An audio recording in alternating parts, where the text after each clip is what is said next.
Ken Dodd, me, hundreds of old people. Okay, Ken Dodd, home, you're munctious, right? Fat, mad woman, sat there, cross-legged. Every time Dodd goes, home, she goes, ah, like that, right? I mean, everyone's ignoring her. She must go to every concert, obviously a bit of a stalker. Dodd, not put off at all, just doing his thing. Jane's going, don't look. I'm going, you're having a laugh, ain't you? I can't take my eyes off her. I'm looking at this. Every time I go, I'm looking at him, I'm looking at her, I'm looking at him like that. Back and forth. It's like tennis in One Flew Over the Cuckoo's Nest. It was like... And so she's there, right? And this is a true story. After about 20 minutes, her hand goes down the leggings. Yeah. Yeah. And, right? So everyone just, I can feel them all go around. I'm going, oh my God. Suddenly this is interesting again. Right? So I'm just like, and... No, but she's not doing it discreetly. Her little fucking legs are straight out now. I mean, 20 yards in front of Dodd, tries to make little sort of jokes about tax evasion. It was under the carpet. Right? And she's... No, but she's making a noise. It's not my fucking thing. She's sort of going... Because she was Flipper, right? And, what? Timmy's fallen down a well? I think she wants us to follow her. Right? So she's going away. Right? She's going away. She finishes. She goes, has another sandwich. Oh, true story. I don't know why I told you, but it is a truth. It's out of my head and into yours now. This show's called Science, by the way. People say that Oscar Wilde is the greatest genius that's ever lived. Let's test that. Here's one of his. All women become like their mothers. That is their tragedy. No man does. That is his. That sounds a bit gay to me. Just, I don't know. Give it another go, isn't it, one? I couldn't help it. I can resist everything except temptation. That sounds gay as well.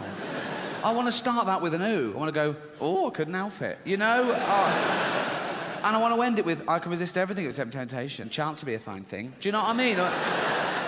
And when he went through customs all those years ago in New York, and the customs officer, just doing his job, said, have you anything to declare? Oscar Wilde famously said, nothing but my genius.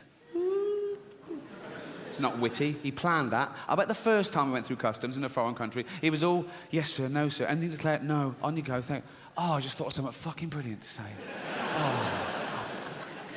Excuse me, can I go? No. Oh, God. He had to wait weeks in those days, back on a boat to England, planning it. Anything to declare? Nothing but my genius. I'll be in a book of quotations, won't I? So he gets there again, finds the same bloke, goes on, bloke goes, on you go. Oh, didn't even fucking ask me that time.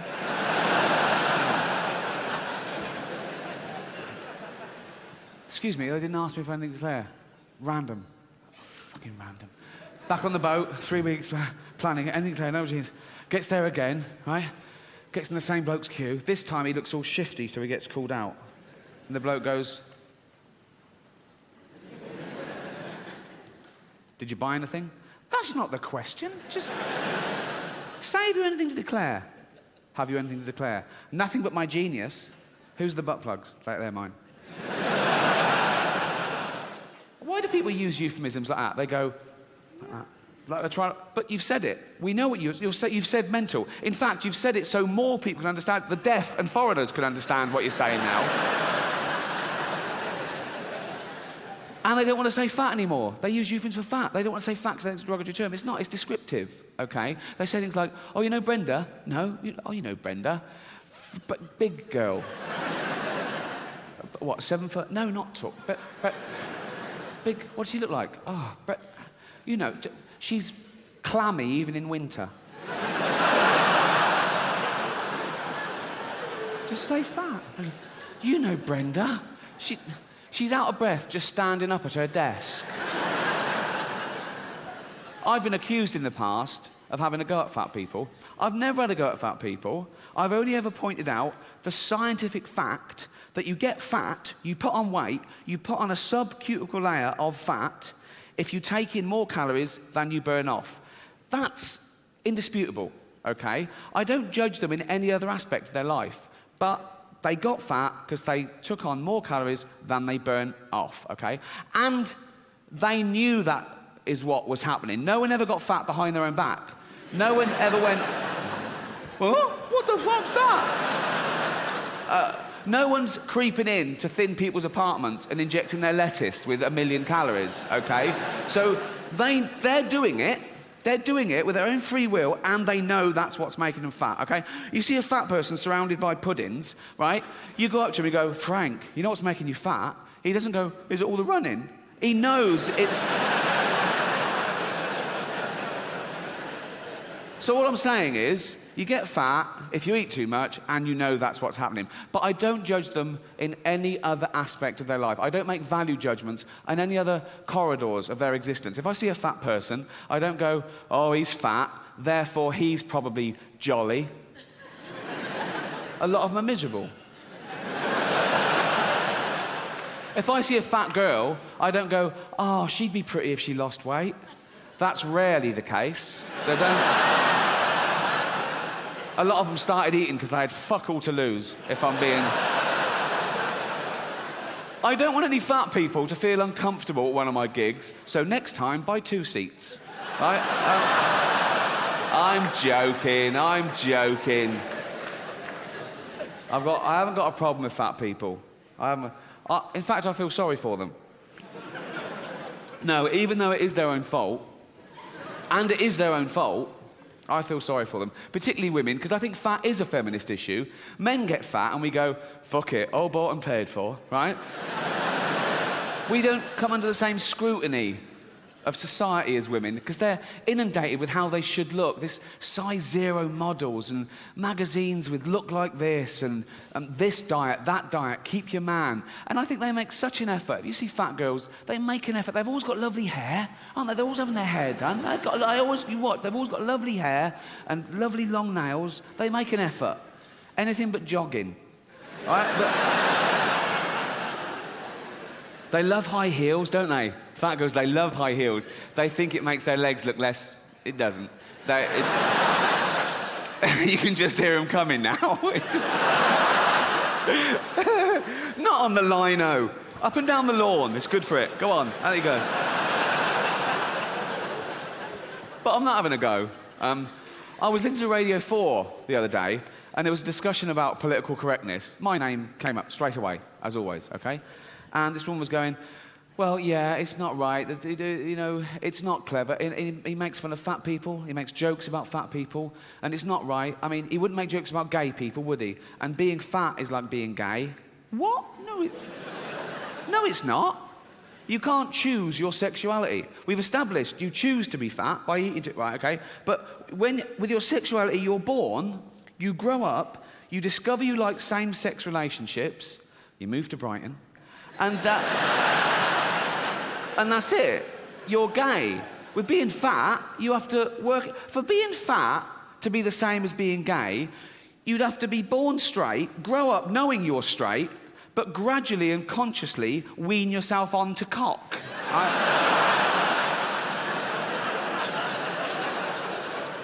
Do you know what? It doesn't happen. Happy 16th birthday, son. This is Raoul, right? Suck his cock. I'm heterosexual father. Oh, with his newfangled words. Suck his cock. Come on. I don't like cock. Doesn't like cock. How do you know if you've never tried it? Well, suck his cock. Come on. Oh, suck Raoul's cock for your father. He's paid for it. Go on, suck. I don't like... Just try it. Just suck a little bit of cock. Right? Just try... Oh, he's bloody playing with his cock. Put it in your mouth. Put it in your mouth. Come on, suck it, you bastard, suck it. It's not so bad, is it? I fucking love these. When that happens, being fat will be like being gay. Until then, it's hent. When the doctor gave me the painkillers, this is true, he said, "No, you can't drink alcohol with these." And I went, "I don't want them then." And he went, "What?" I said, give me some you can drink alcohol with. And he went, well, you're not meant to drink with any painkillers. Who are you, my fucking mother? Just kidding. So yeah, I've been walking around like the Elephant Man. But without the big cock, obviously. I assume he had a big elephant's cock to go with the head, so then it would balance things out, wouldn't? No, because then he'd look in the mirror and he'd go, oh no. What? Fucking Zippy, what the fuck was that? No, shut up. No, then he'd sort of go, oh no, oh, look at that head. Hold on though, what's going on down here? Swings and roundabouts. Let's celebrate. The buns are on me. So yeah, that's my problems. I didn't cancel though. Don't you hate that when an artist cancels? You turn up and you go, concert cancelled due to sore throat, or I couldn't go on, I was depressed. Can you imagine a labourer trying that? Going, oh, I got a little tickle, I'm fed up. Move the fucking bricks, mate. One artist has had a good excuse to cancel a concert in recent years, and that's Michael Jackson. Everyone else is a fucking malingerer. Never cancel. I had a gig in Dublin a couple of months back. O2 Arena, Dublin, 10,000 seats, sold out way in advance, getting towards the gig, looking forward to it. A few days before, all the planes start being grounded because this volcanic ash cloud. A volcano goes off in Iceland and we can't get on a plane. What's the point of fucking Iceland, really? I thought it went bankrupt. Just get rid of it. It's no good. It's not doing... Just put into... Fill in the fucking volcanoes with concrete. In fact, tarmac the whole country. And make it a car park for real Europe. Waste of space. So yeah, and sort of like pop stars and that coming to England were cancelling. I couldn't get on. And I was thinking, I can't cancel. I've got to get there. So I hired a helicopter to and from Dublin. Cost me £12,000 just because I couldn't bear to let anyone down or take the ferry. Yeah, they were still running fine, sure. I think there were extra ones they'd put on, but that would have meant mixing with the general public. And so, this is about as close as I ever want to be to no offence, scum. No. I don't know if anyone was affected by the volcanic ash cloud, but I had friends all around the world that couldn't get back. They missed weddings and funerals, and they had to put themselves up in hotels that they hadn't budgeted for weeks on end, and they couldn't get their money back because the airlines were saying, no, we can't pay you because the insurance companies won't pay us because they're saying it's an act of God. What isn't an act of God? If you believe in God, that's sort of a definition of him, isn't it? That he does everything. He's all-powerful, and he's everywhere. He invented everything.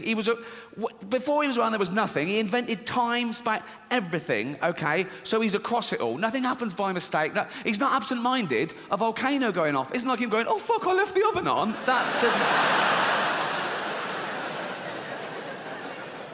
And who are these insurance companies that know what is and isn't an act of God? How do they decide? Have they got a hotline to God? They call God up, do they? And go, ring, ring. Hello? Hello? Could I speak to God, please? Speaking. Oh, what? I didn't think you'd answer the phone yourself. What do you want? Sorry, that volcanic ash cloud, was that you? Yeah. Oh, yeah, that was an act of me, all right? So I shouldn't pay out. Don't fucking pay in a penny, son, no. Oh, jeez. While I've got you here, did you make a tree fall on Steve Baxter's car? A lot of Steve Baxters. 2 Acacia Road, Hounslow. It happened on the 3rd of June, 2:15. 3rd of June, 2:15. No, that wasn't me. I was in Africa then, giving AIDS to babies.